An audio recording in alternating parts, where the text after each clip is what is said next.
सगळी लाच सोडून दिलेले खलनायक देवेंद्र फडणवीस म्हणाले, पोलिसांनी पोरांना मारलं ते योग्यच केलं, पोरं दंगल भडकवत होती. यावर निखिल वागळे म्हणाले, मी फडणवीसाला ओपन चॅलेंज देतो, माझ्याहून फेस टू फेस चॅलेंज चर्चेला बसा आणि सिद्ध करा. मी पण सिद्ध करतो की पोलिसांनी ट्रक भरून दगड आणलेले दंगल करायला आणले होते. अरे, मुलीच्या कपाड्यात हात घातला, मुली हात जोडून रडत होत्या तरी अत्याचार चालू होता. तुमच्या मुलीसोबत पोलिसांनी असं केलं असतं तर फडणवीसांनी बुद्धी विकून टाकली का? निखिल वागळे यांनी फडणवीसांची कशी चंपी केली बघा.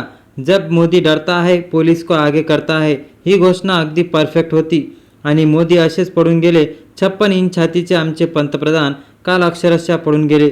तरुणाचा एक जमाव संसदेकडे कूच करतोय अशी बातमी पोलिसांनी दिली आणि व्हायरल होताहून बातमी पाठवली. जमाव काही संसदेच्या आत गेला नाही, संसदेच्या बाहेर होता. त्यावरच अश्रुधूर सोडण्यात आला. पण आत मोदींची त्रेतापरीत उडाली होती. ताबडतोब सुरक्षा वाढवली आणि सुरक्षा सैनिक त्यांना दुसऱ्या दौराने घेऊन गेले. अक्षरशः पडून गेले मोदी. पण आजची महत्त्वाची बातमी ही आहे की पंतप्रधान नरेंद्र मोदी पळाले. संसदेमधून चोरवाटेने बाहेर पडले. सुरक्षा रक्षकांच्या तैनातीमध्ये. इकडे राहुल गांधी आज रस्त्यावर उतरले, पण चक्क शरद पवार सुद्धा जंतर मंतरला जाऊन पोहोचले. हे लक्षात घ्या. आणखीन एक मुद्दा आज अत्यंत महत्त्वाचा तुम्हाला सांगतो. काल लाठीमार झाल्यानंतर, सगळे व्हिडिओ व्हायरल झाल्यानंतर भाजपवाल्यांनी आपली टूलकिट बाहेर काढली आणि बदनामी सुरू केली की हे देशद्रोही आहे, हे पाकिस्तानी आहेत, यांना बंद करा, अर्बन नक्सल आहेत.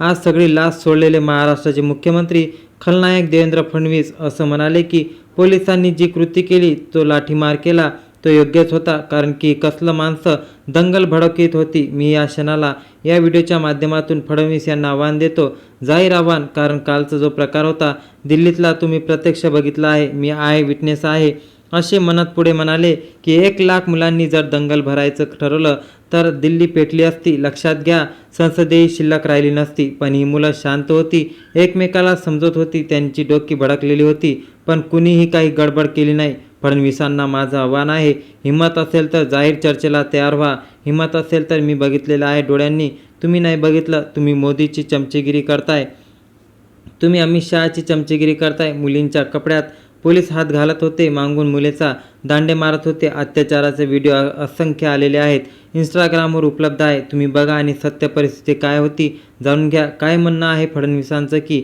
हे विद्यार्थी जे जखमी होते त्यांना पोलिसांनी झोडपून काढलं, हे दंगल करत होते, सिद्ध करा. उलट मी हे सिद्ध करतो की शकतो की पोलिसांनी एक ट्रक भरून दगड आणून ठेवले होते. दगड कशासाठी आणले होते ते आधी सांगा. पोलिसांसोबत भाजपचे किंवा संघाचे गुंडे होते, त्यांनी स्वार्प बांधला होता तोंडाला. ते पोलिसांच्या लाठ्या, ज्या फायबरच्या लाठ्या असतात, त्या हातात घेत मारहाण करत होते. व्हिडिओमध्ये दिसतंय. देवेंद्र फडणवीस, डोळ्याला पट्टी बांधली आहे का तुम्ही? कारण तुम्हाला सत्तेचा माज आलेला आहे. लक्षात घ्या, सत्तेचा माज झालेला आहे. देवेंद्र फडणवीस, अमित शहा, नरेंद्र मोदी यांच्यासारख्या अत्याचारी माणसं सत्तेत राहणं हा भारत नावाच्या देशाचा अपमान आहे. मी तुम्हाला सांगतो की मी जबाबदारीने बोलते. कशा प्रकारचे अत्याचार, कोणी 12वीतला मुलगा, कोणी 12वीतली मुलगी, त्यांची तुम्ही डोकी फोडताय, मुलींच्या कपड्यात हात घालताय, तुम्ही हात जोडून विनंती करताय, रडतायत तरी तुमचा अत्याचार चालू आहे. काही लाज लज्जा सोडा.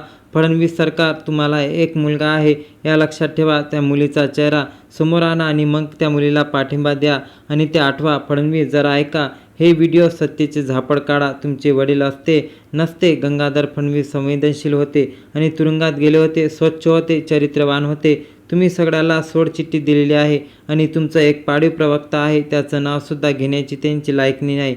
इतका तो खालच्या दर्जाचा आहे. तो आज प्रेस कॉन्फरन्स घेऊन सांगतो की अर्बन नक्सल आहेत. हे तुमची पात्रता आहे काय? तुम्हाला बोलायचं तरी कळतंय काय? कोणाला अर्बन नक्सल म्हणतो आहेत? हे देशातील युवा पिढी आहे, हिला तुम्ही बदनाम करताय. जर तुम्हाला हे देश माफ करणार नाही, माझे शब्द ऐकून घ्या. शपवानी म्हणा की म्हणा, मला पण तुम्हाला देश माफ करणार नाही. ज्या मुलांचं रक्त तुम्ही सोडलंय, त्या मुलांच्या कपड्याला हात घातलाय, ज्या मुलांच्या मारहाणीसाठी तुम्ही दगडांचा ट्रक आणलाय, काय आता तुमची भडकाऊपणा बोंबलताय, मग दंगले पेटवताय. हे काय धंदे आहेत? दंगलखोर तुमचे होते, तुमचे पोलीस होते, दिल्ली पोलीस होती. आणि फडणवीस आज सकाळी उठून सांगतात, योग्यच केलं पोलिसांनी, तुम्ही विकली आहे तुमची बुद्धी. तुम्ही मुख्यमंत्री आहात याचीच तुम्हाला लाज वाटते. तुम्ही उद्या पंतप्रधान वगैरे होऊ नका, अजिबात. मोदीपेक्षा खराब पंतप्रधान तुम्ही व्हाल. मोदी हा नरभक्षक माणूस असेल असं म्हणणं माझं म्हणणं नाही, कारण 2002च्या दंगलीच्या वेळेससुद्धा त्यांनी हेच केलेलं होतं. लोकांचे बळी गेले होते, पण माझी माननीय सुप्रीम कोर्टाला माननीय म्हणतात मला खूप वेदना होतात, कारण सुप्रीम कोर्ट महासन्मान्य राहिलेले नाही.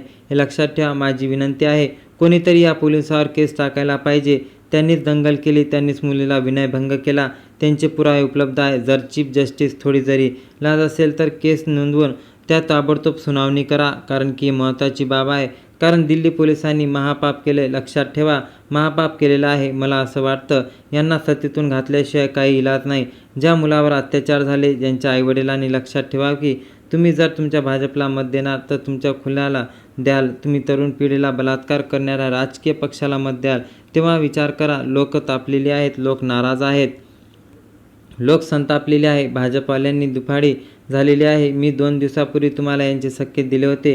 दिल्लीमध्ये भाजपचे जुने जनते होते, ते मोदीवर नाराज होते. राजनाथ सिंग असतील, नितीन गडकरी असतील, असं म्हणायचं की तरुण मुलांशी आपण बोलायला हवं, त्यामुळे आता आंदोलन शांत झालं असतं.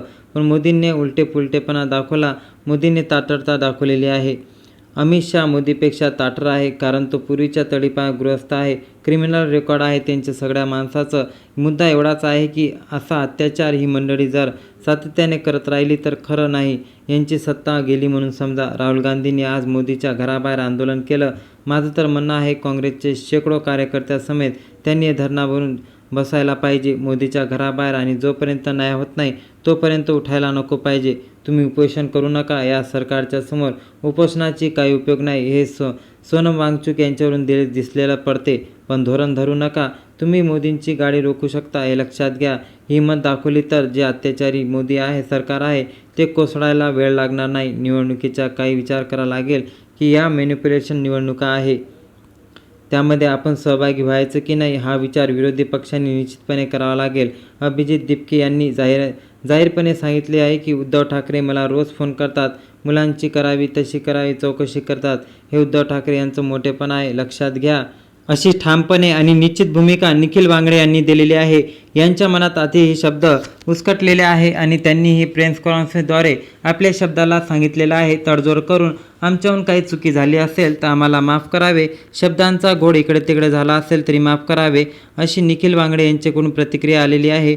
निखिल वांगडेंनी दिलेले हे प्रत्युत्तर तुमच्यासमोर तुम्ही ऐकलेले आहे. संपूर्ण व्हिडिओ तुम्हाला आवडला असेल तर आम्हाला नक्की सबस्क्राईब करा आणि चॅनलला सबस्क्राईब करा. आणि तुम्ही जर कॉक्रोच जनता पार्टी आणि आपल्या देशाच्या युवा पिढीसोबत सुरक्षित आणि युवा पिढीसोबत असाल तर कमेंटमध्ये नक्की आपल्या एका युवा पिढीला हार्टबीट पाठवा. जय हिंद, जय महाराष्ट्र. धन्यवाद.